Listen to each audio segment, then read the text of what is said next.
আসসালামু আলাইকুম। আমি তফসির আহমেদ। ওয়ার্কিং ক্যাপিটাল ম্যানেজমেন্টের দ্বিতীয় পর্বে আপনাদের স্বাগতম। ইতিমধ্যে আমি প্রথম পর্ব আলোচনা করেছি। যারা দেখেন না, ভিডিও ডেসক্রিপশনে দেওয়া থাকবে, অবশ্যই লিঙ্ক দেওয়া থাকবে। আপনারা ওই লিঙ্ক থেকে দেখে নিতে পারেন। সো আজকে আমরা দেখব operating cycle and cash conversion cycle কীভাবে করতে হয়। গত পর্বে আমরা জেনেছি ওয়ার্কিং ক্যাপিটাল কী, ওয়ার্কিং ক্যাপিটাল প্রকারভেদ কী, অর্থাৎ আমরা ওয়ার্কিং ক্যাপিটাল করার জন্য কী কী উপাদানগুলো প্রয়োজন, কীভাবে নির্ণয় করতে হয় আমরা শিখেছি। ইভেন আমরা একটি অঙ্ক করে দেখেছি ওয়ার্কিং ক্যাপিটাল সংক্রান্ত। সো আজকে আমরা শিখবো হচ্ছে ক্যাশ কনভার্সন সাইকেল এবং অপারেটিং সাইকেল কীভাবে করতে হয়। সো এই সংক্রান্ত ফর্মুলাগুলো প্রথমে আমরা জেনে নিব, দেন আমরা প্র্যাকটিক্যালি অঙ্ক দেখব। প্রথমে আমরা ফর্মুলা শিখে নিচ্ছি। ওসি হচ্ছে অপারেটিং সাইকেল। আমরা পরবর্তী পুনরুক্তি শিখব।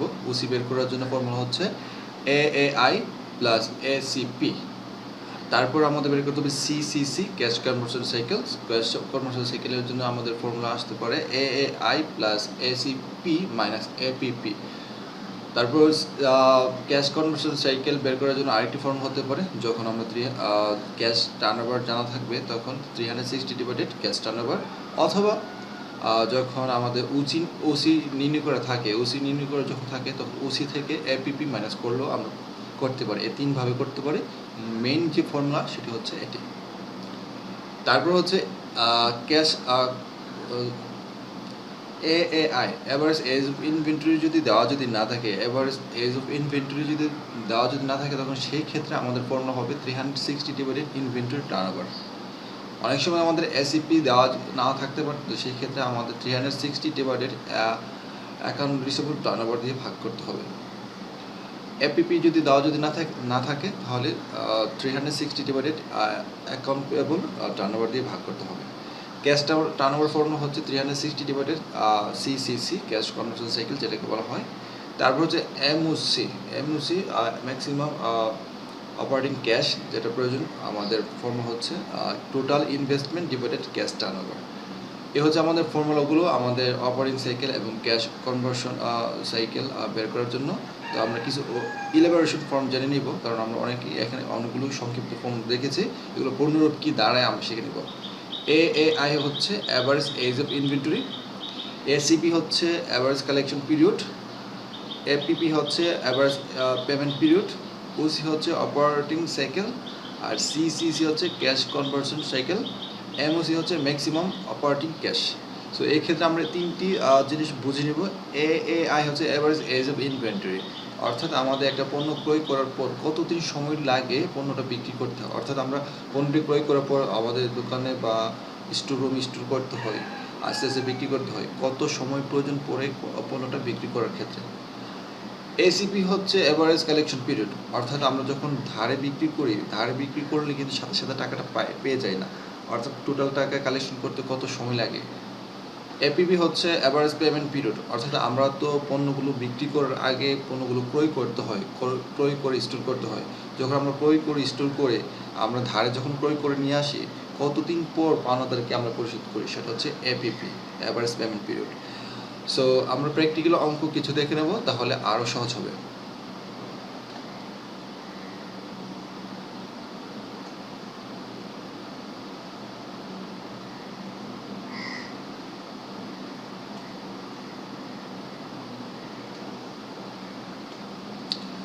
প্রবলেম 2, তার মানে ইতিমধ্যে আমি প্রবলেম 1 আলোচনা করেছি, এখন প্রবলেম 2 পড়ব। Problem 2, the following information is obtained from Ahmed traders. Ahmed ট্রেডার্সের তথ্যগুলি দেওয়া আছে বা অর্জন করা হয়েছে। Debtors are collected after 45 days, সেটা হচ্ছে আমাদের এসিপি, অর্থাৎ দেনাদার থেকে 45 দিন সময়ের মধ্যে টাকা কালেকশন করা হয়। Inventory average holding period 75 days, and credited payment period হচ্ছে 30 days. Annual expenditure of the farm is টাকা 120 লাখ। রিকোয়ার্ড হিসেবে আমাদের চেয়েছে দুইটি, এতে চেয়েছে cash conversion cycle and cash turnover, এর আন্ডারে আবার দুইটি চেয়েছে। তারপর চেয়েছে minimum amount of cash to be maintain by the farm.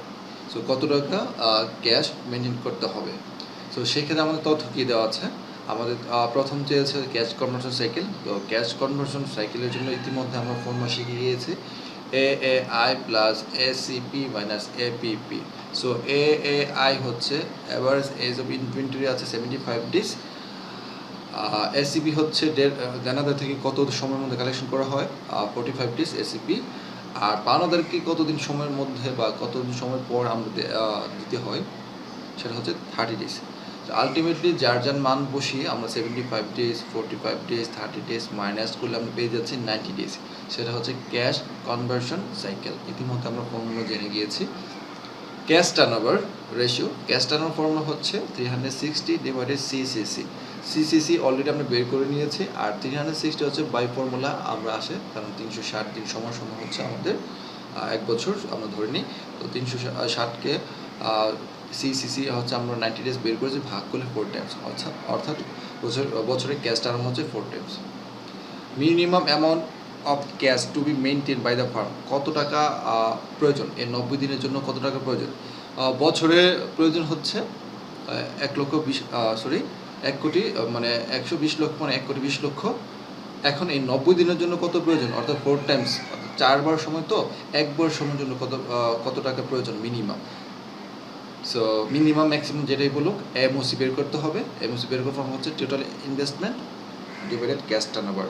তো টোটাল ইনভেস্টমেন্ট হচ্ছে আমার 1 বছর প্রয়োজন হচ্ছে 1 কোটি 20 লক্ষ, 1 কোটি 20 লক্ষ বসিয়েছি, আর ক্যাশ টার্নওভার আমরা বের করে নিয়েছি 4 টাইমস, ভাগ করলে 1 বার সময়ের জন্য, অর্থাৎ 90 ডেজের সময়ের জন্য আমাদের 30 লাখ টাকা প্রয়োজন। Hope that you understand. এখন আমরা আরও 3টি অঙ্ক দেখে নিব, তাহলে আমাদের এই সংক্রান্ত যত ধরনের অঙ্ক আছে সবগুলো বুঝে যাব। Problem 3. Ahmed company has inventory turnover of 12 times each year. Inventory turnover আছে 12 times each year. An average collection period SCP of 45 days and average payment period APP 40 days. The firm spent টাকা 1 million on operating cash cycle investment each year. প্রত্যেক বছর farm 1 million হচ্ছে 10 লক্ষ pay করে, assuming 360 days এ ইয়ার। তাহলে ধরে নিতে হবে 360 দিন সমান 1 বছর, আমাদের বললেও করতে হবে, না বললেও আমরা ধরে নিতে পারবো। সো রিকোয়ারমেন্ট চেয়েছে 3টি। সো ফার্স্ট যে রিকোয়ারমেন্ট চেয়েছে calculate the firms operating cycle, মানে ওসি চেয়েছে। তো ওসি বের করার ফর্ম হচ্ছে AAI প্লাস ACP। তো সেক্ষেত্রে আমাদের AAI আমাদের দেওয়া নেই, তো AAI দেওয়া নেই, কিন্তু এবার ইনভেন্টরি টার্নওভার দেওয়া আছে। সো AAI বের করার জন্য 360 ডিভাইডেড ইনভেন্টরি টার্নওভার। তো 360 আমাদের ভাগ করে ইনভেন্টরি টার্নওভার আছে 12 প্লাস, ভাগ করলে 30 ডেজ। আর ACP আছে আপনার 45 ডেজ। আলটিমেটলি 30 প্লাস 45 যোগ করে 75 ডেজ। আশা করি আমরা বুঝতে পেরেছি। তারপর আছে আমাদের calculate the farm cash conversion cycle.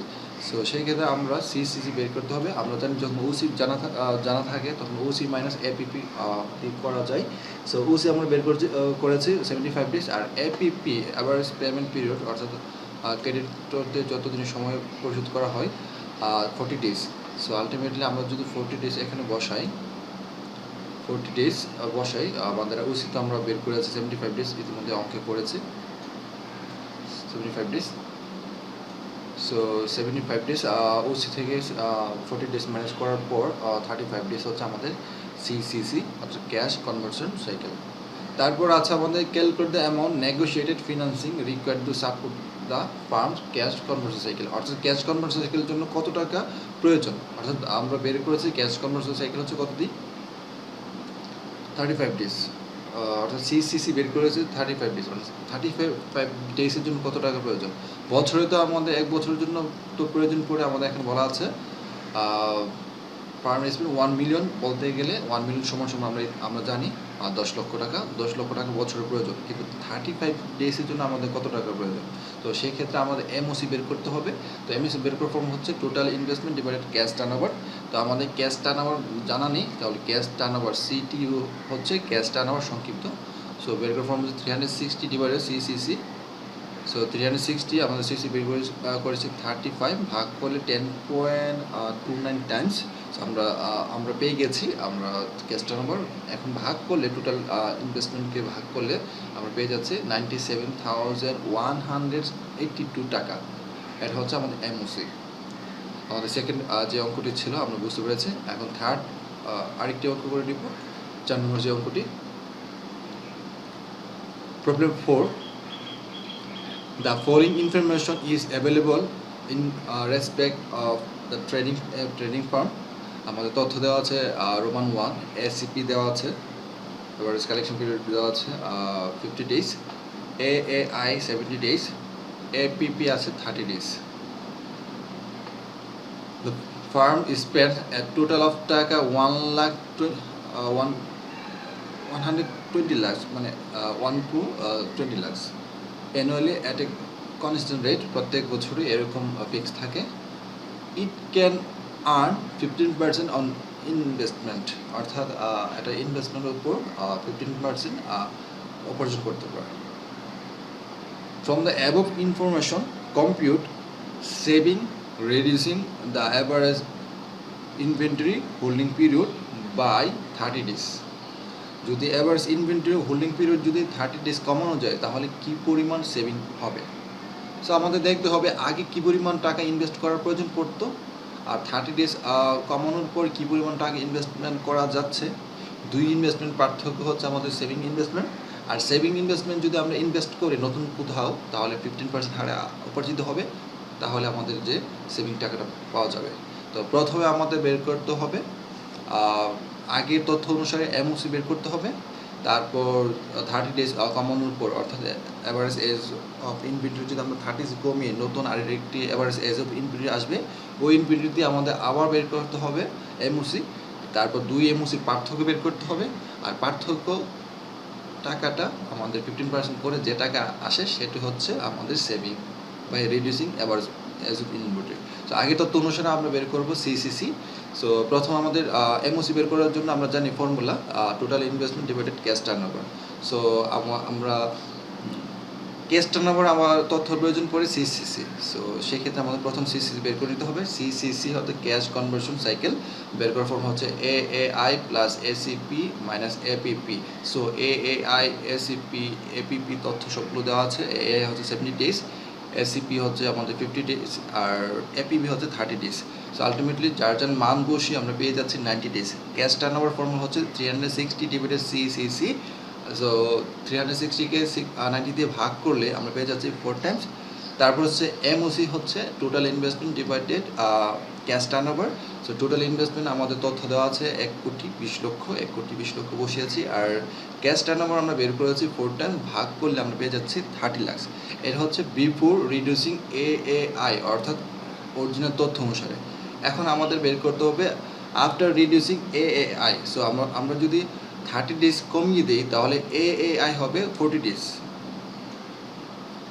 অর্থাৎ নতুন করে এআই হচ্ছে আফটার রিডিউসিং, এআই হচ্ছে আমাদের 70 ডেজ মাইনাস 30 থেকে যদি 30 মাইনাস করি তাহলে আমরা 40 ডেজ, আর বাকি সব ঠিক আছে। ACP 50 days, APP. তো নতুন আমাদের সিসিসি বের করতে হবে। নতুন সিসি চলে আসছে আমাদের 60 ডেজ, যার যার মান বসিয়ে। তারপর হচ্ছে আমাদের নতুন করে আরেকটি ক্যাশ টার্নওভার বের করতে হবে 360 ডিভাইডেড সিসিসি ভাগ করলে 6 টাইমস। এখন নতুন করে আরেকটি আমাদের বের করতে হবে এমওসি অর্থাৎ মিনিমাম অথবা maximum operating cash. So total investment divided cash turnover. So total investment তো আমরা জানি 1,20,00,000, আর নতুন করে ক্যাশ টার্নওভার বের করেছি আমরা 6 টাইমস, ভাগ করলে আমরা পেয়ে যাচ্ছি 20 লাখ। সো আগে আমাদের এমওসি প্রয়োজন পড়তো হচ্ছে 30 লাখ, আর নতুন করে 30 দিন কমানোর পর হয়ে যাচ্ছে 20 লাখ। তো আগে ইনভেস্টমেন্ট করার প্রয়োজন পড়েছিল আমাদের 30 লাখ, নতুন করে ইনভেস্টমেন্ট করার প্রয়োজন পড়েছে অর্থাৎ টাকা দরকার পড়ছে আমাদের কাছে 20 লাখ। তার মানে কি আমি আগের তুলনায় কি এখন কম টাকা দিয়ে ম্যানেজমেন্ট করতে পারছি, তার মানে 10 লক্ষ টাকা কম। কত টাকা রিডিউস করতে পারছি? রিডাকশন ইন ইনভেস্টমেন্ট 30 লাখ আগে প্রয়োজন পড়তো, নতুন করে প্রয়োজন লাগছে 20 লাখ, অর্থাৎ রিডাকশন করতে পারছি আমাদের 10 লাখ। সো এই যে রিডাকশন অর্থাৎ কমাতে পারছি ইনভেস্টমেন্টটা, এই 10 লক্ষ কিন্তু অন্য জায়গায় আমি ইনভেস্টমেন্ট করতে পারি।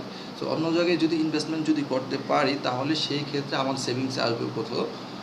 আমাদের দেখতে হবে অন্য জায়গায় নতুন ইনভেস্টমেন্ট 10 লক্ষ টাকা অন্য জায়গায় ইনভেস্টমেন্ট করতে পারবো। আমাদের আর্ন কত দেখতে হবে, অন্য জায়গায় যদি ইনভেস্ট করি 15% আর্ন হয় তাহলে আমাদের এখানে দিতে হবে 15%, আমরা 10% দিয়েছিলাম।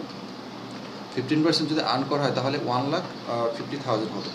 তাহলে অন্য জায়গায় ইনভেস্টমেন্ট অর্থাৎ আমাদের এই 30 ডেজ কমানোর মাধ্যমে আমি সেভিং করতে পারছি আমার 10 লক্ষ টাকা ইনভেস্টমেন্ট, আর 10 লক্ষ টাকা ইনভেস্টমেন্ট করাতে আমার সেভিং আয় হয়ে যাচ্ছে 1,50,000। এই হচ্ছে আমাদের তথ্য, আশা করি বুঝতে পেরেছেন। আমরা যখন এরকম রিকোয়ারমেন্ট চাইবে তখন আমরা এইভাবে করতে হবে, কতটা সেভিং করতে পারবো রিডিউসিং করে।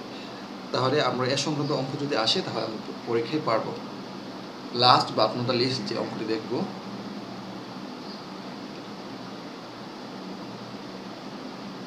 প্রবলেম 5। এই অঙ্কটি মূলত টেকনিক্যালি খুবই সহজ অঙ্ক, আমরা এরকম অঙ্ক আসতে পারে। Problem 5, A farm turns it's inventory on average every 105 days. তাহলে এভারেজ এজ অফ ইনভেন্টরি হচ্ছে 105 days. It's account receivable is collected on an average after 75 days. তার মানে অ্যাকাউন্ট রিসিভেবল থেকে 75 ডেজের মধ্যে টাকা কালেকশন করা যায়, সেটাকে বলা হয় SAP. And account payable are paid an average of 60 days after the arrears. অর্থাৎ আমরা যখন পাওনাদার থেকে পণ্য নেওয়া আসা হয় তার পরবর্তী 60 দিনের মধ্যে আমরা 60 দিনের মধ্যে পরিশোধ করি, তাহলে হচ্ছে আমাদের এপিপি দেওয়া আছে 60 days. Assuming 360 days a year, what changes will occur in the cash conversion cycle under each of the following circumstances? নিচের পরিস্থিতি অনুসারে কি ঘটনা ঘটবে, কি ঘটনা মানে ঘটনার কারণে কি চেঞ্জ আসবে। So the average of inventory change to 90 days. যদি অ্যাভারেজ এজ অফ ইনভেন্টরি যদি চেঞ্জ টু পরিবর্তন হয়ে 90 ডেজে চলে আসে, 90 দিনে চলে আসে, তাহলে কি হবে। তাহলে আগে আমি ধরেছিলাম 105 ডেজ, তার মানে এটা পরিবর্তন করে আমাদের 90 ডেজ ধরে কাজ করতে হবে। তাহলে আমাদের ক্যাশ কনভার্সন সাইকেল চেয়েছে। সো ক্যাশ কনভার্সন সাইকেল মানে CCC AAI plus ACP minus APP. So AAI তো আমাদের বলেছে 90 ডেজ ধরার জন্য, আর বাকি যে এসিপি আছে, এসিপি হচ্ছে 75 ডেজ আর এপিপি হচ্ছে 60 ডেজ। যার যার মান বসিয়ে আমাদের পেয়ে যাচ্ছে সিসিসি হচ্ছে 105 ডেজ। সেকেন্ড যে রিকোয়ারমেন্ট চেয়েছে, the average collection period change to 60 days. এখন বলা আছে এখানে অ্যাভারেজ কালেকশন পিরিয়ড চেঞ্জ হয়ে যাবে 60 ডেজে। সো আগে আমাদের ছিল অ্যাভারেজ কালেকশন পিরিয়ড ছিল 75 ডেজ আর বাকি দুটি ঠিক থাকবে। সো সেক্ষেত্রে আমাদের ফর্মুলা আসবে, সেম ফর্মুলা ইউজ করতে হবে, মানগুলো একটু পরিবর্তন করতে হবে। তো সিসিসি ফর্মুলা সেম, আর বাকি তথ্য ঠিক থাকবে। অর্থাৎ আমাদের এখানে 75 জায়গায় আমাদের 60 ডেজ বসাতে হবে, আর আগের তথ্য এটা ঠিক থাকবে 105 ডেজ আর 60 ডেজ। তো যার যার মান বসিয়ে আমি পেয়ে যাচ্ছি 105 ডেজ আনসার। সো তারপর আমাদের তথ্য দেওয়া আছে, the average payment period change to 105 days. যদি অ্যাভারেজ পেমেন্ট পিরিয়ড যদি আগে ছিল 60 ডেজ, এখন হয়ে যাবে 105 ডেজ। সেই ক্ষেত্রে কি মানে ক্যাশ কনভার্সন সাইকেলটা কত হবে। তো সেই ক্ষেত্রে আমাদের ক্যাশ কনভার্সন সাইকেল হবে AAI plus ACP minus APP. তো আমাদের চেঞ্জ করতে হবে শুধু 60 ডেজকে, আর বাকি দুটি ঠিক থাকবে 105 ডেজ প্লাস 75 ডেজ থাকবে, এপিপি হয়ে যাবে 105 ডেজ। সো আলটিমেটলি যোগ মাইনাস করা 75 ডেজ চলে আসছে। তাহলে আমার থার্ড রিকোয়ারমেন্ট শেষ হয়ে যাচ্ছে।